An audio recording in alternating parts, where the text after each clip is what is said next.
నమస్కారం అందరికి. ఇప్పుడు మనం డిగ్రీ ఫస్ట్ ఇయర్ వాళ్ళకి ఫస్ట్ సెమ్ లో డేటా డ్రైవెన్ డెసిషన్ మేకింగ్ అనే సబ్జెక్ట్ చూస్తున్నాం కదా. సో ప్రీవియస్ వీడియోలో మనం స్ట్రక్చర్డ్ క్వెరీ లాంగ్వేజ్ వరకు చూసాము.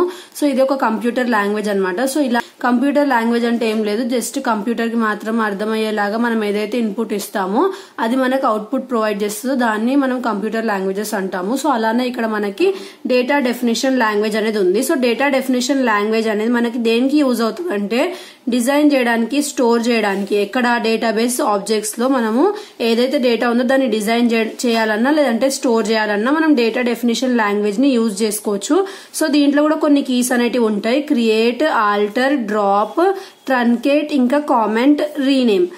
సో క్రియేట్ అంటే మనం ఏమైనా క్రియేట్ చేయొచ్చు ఇందులో, new tables, new index, views, store, procedure అలాంటివి. Next alter. ఆల్టర్ అంటే ఏం చేస్తుందంట మనకి constraints structure of the existing database. Next drop అంటే ఏంటిది? డ్రాప్ అంటే డిలీట్ అన్నమాట. సో డిలీట్ ఏం చేస్తుంది? రోస్, కాలమ్స్ ని, టేబుల్స్ ని. నెక్స్ట్ ట్రంకేట్ అంటే ఏంటిది? Truncate removes all the records from the table including the space allocated to the records. So ఇది మొత్తం కంప్లీట్ గా డిలీట్ చేస్తుందంట.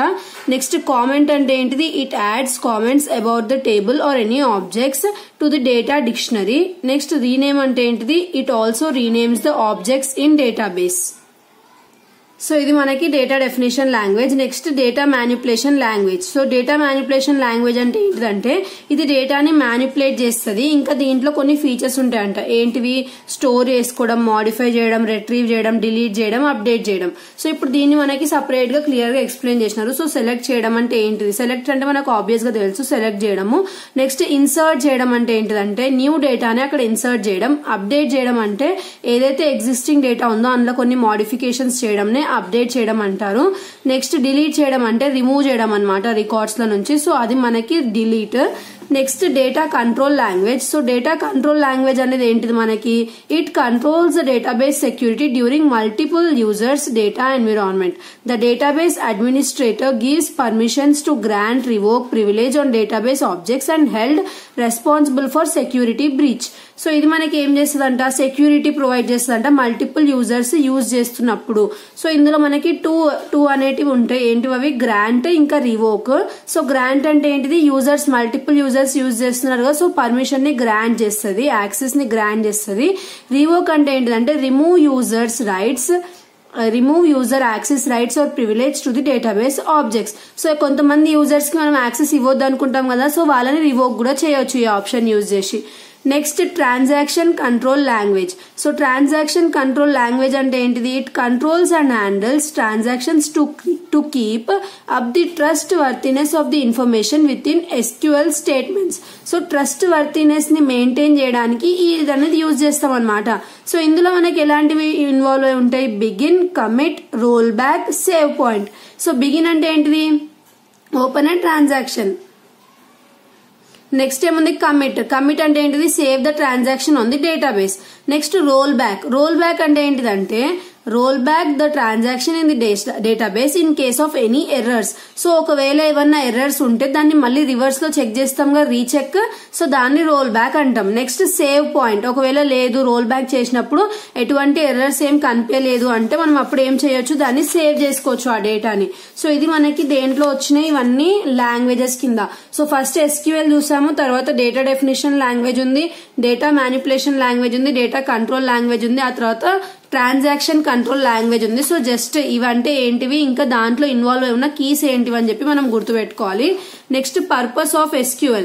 సో అసలు SQL అనే లాంగ్వేజ్ మనం కంప్యూటర్ లాంగ్వేజ్ కదా, సో అసలు అది ఎందుకు యూజ్ చేస్తాము మిగిలిన లాంగ్వేజెస్ ఉన్నా సరే అట్లా అంటే? సో SQL లాంగ్వేజ్ అనేది ఒక డొమైన్ స్పెసిఫిక్ ప్రోగ్రామింగ్ లాంగ్వేజ్ అంట. ఇది కమ్యూనికేషన్ కి యూజ్ అవుతుంది అంట డేటాబేస్ లో. ఇది క్రియేట్, మేనేజ్, మ్యానిపులేట్, ఇంకా స్టోర్ చేయడానికి డేటాని ఎక్కడ రిలేషనల్ డేటాబేస్ మేనేజ్మెంట్ లో చేయడానికి యూజ్ అవుతుందంట. సో ఇంకా ఇది ఎలాంటి యాక్టివిటీస్ చేస్తుంది అంటే data definition, data manipulation, data control, database transaction management. So ఇప్పుడే చూసాం కదా మనము సపరేట్ హెడ్డింగ్స్ లో data definition language, data manipulation language అలా అని చెప్పి. సో అవే ఇక్కడ మనకి SQL చేస్తుంది అని చెప్పి వాళ్ళు మనకి క్లియర్ గా మెన్షన్ చేసినారు అనమాట. నెక్స్ట్ ఇక్కడ మనకి key aspects of ACID. ACID అంటే ఏంటిది, ఇంకా దాని కీ ఆస్పెక్ట్స్ ఏంటివి అని చెప్పి మనకి ఇక్కడ ఎక్స్ప్లెయిన్ చేసినారు. సో యాసిడ్ అంటే మనం రెగ్యులర్ గా యూజ్ చేసేది కాదు. సో కంప్యూటర్ లాంగ్వేజ్ కదా మనకి సబ్జెక్ట్. సో దాని బేస్డ్ మనకి యాసిడ్ ఫుల్ ఫామ్ ఏంటిది, atomic, consistent, isolation and durability. So ఇది దీని మీనింగ్ అన్నమాట. సో యాసిడ్ అనేది మనకి ఎక్కడ ఉంటది, the SQL database key properties are defined by ACID data properties to ensure consistent, safe, robust data modification. So మనకి ఏదైతే SQL డేటాబేస్ ఉందో దాని కీ ప్రాపర్టీస్ ఏవైతే ఉన్నాయో అందులో మనకి యాసిడ్ అనేది ఉంటది అనమాట. యాసిడ్ అంటే ఏం లేదు, ఇక్కడ మనం డిరైవ్ చేసినాం కదా. సో అది సో యాసిడ్ అంటే సపరేట్ గా చూద్దాము దాని మీనింగ్ ఏంటిదని చెప్పి. సో ఫస్ట్ అటామిక్ అంటే ఏంటిదంటే 2 or more pieces of information, either all or none of the information is saved. So ఇక్కడ ఏమంటున్నారు, అటామిక్ లో ఏమవుతుందంట, only 2 or more pieces of information ఉంటదంట. ప్లస్ ఉంటే అన్ని ఉంటాయంట, లేదంటే మొత్తానికి ఇన్ఫర్మేషన్ అనేది సేవ్ అయి ఉండదంట. Next consistent, the saved data cannot violate the integrity of database. So ఏదైతే సేవ్ డేటా ఉందో అది డేటాబేస్ ది ఇంటిగ్రిటీ ఏదైతే ఉందో దాన్ని వయలేట్ చేయదన్నమాట. Interrupted modifications are rolled back to ensure the database is in the state before the changes take place. So మనం ఏం చేస్తామంట, డేటాను సేవ్ చేసే ముందు రోల్ బ్యాక్ అంటే అది మనకి ఏదైతే టర్మ్స్ అండ్ కండిషన్స్ ఉన్నాయో, ఇంకా మ్యానిపులేషన్స్ ఏమైనా అయినాయి ఆ డేటాలో, ఎర్రర్స్ ఏమైనా ఉన్నాయో అవన్నీ చూసుకోవడానికి మనం దాన్ని ఒకసారి రోల్ బ్యాక్ చేసి ఆ తర్వాత సేవ్ చేస్తాం అన్నమాట. తర్వాత isolation, no other transactions take place and effect the transaction in question. This prevents mid air collisions. So ఏవైతే మనకి కొన్ని ఆల్రెడీ ఉన్న డేటాకి వేరే డేటా అనేది మర్జ్ చేసి అలా కన్ఫ్యూజన్ అనేది క్రియేట్ అవ్వదు అనమాట. ఏ డేటాకి ఆ డేటాకి సపరేట్ గా మెయింటైన్ చేస్తుంది అనమాట ఇది. నెక్స్ట్ డ్యూరబుల్ అంటే ఏంటిది, once the transaction is committed any failure or system restart returns the data in the correct state. For suppose ఇప్పుడు ఎవరైతే యూజర్ ఉండో అతను డేటాని ఎంటర్ చేస్తున్నాడు సిస్టమ్ లో, అప్పుడు పవర్ కట్ అయింది అనుకోండి, అప్పుడు అతని డేటా అనేది పోదనమాట. మళ్ళీ పవర్ వచ్చిన తర్వాత అతని డేటా ఎలా ఉండనో ముందు అలానే రీస్టోర్ గా ఉంటది అనమాట. సో ఇది మనకి యాసిడ్ ఇలా యూజ్ అవుతుంది. ఇది మనకి దేంట్లో ఉంటుంది, SQL లాంగ్వేజ్ లో ఇన్వాల్వ్ అయి ఉంటుంది అంట దాని ప్రాపర్టీస్ లో. సో ఇక్కడ మనకి సింపుల్ గా ఎక్స్ప్లెయిన్ చేసినారు. సో యాసిడ్ అంటే ఏంటిదని చెప్పి ఒక డయాగ్రామ్ రూపంలో. So the entire transaction takes place at once or doesn't happen at all. The database must be consistent before and after the transaction. Multiple transactions occur independently without interference. The changes of a successful transactions occurs even if the system failure occurs.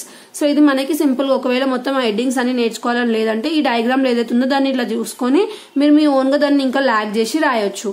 So next వీడియోలో మనం meaning of extract, transform, load అనేది చూద్దాము. So ఇది మనకి ఈ video. Thanks for watching.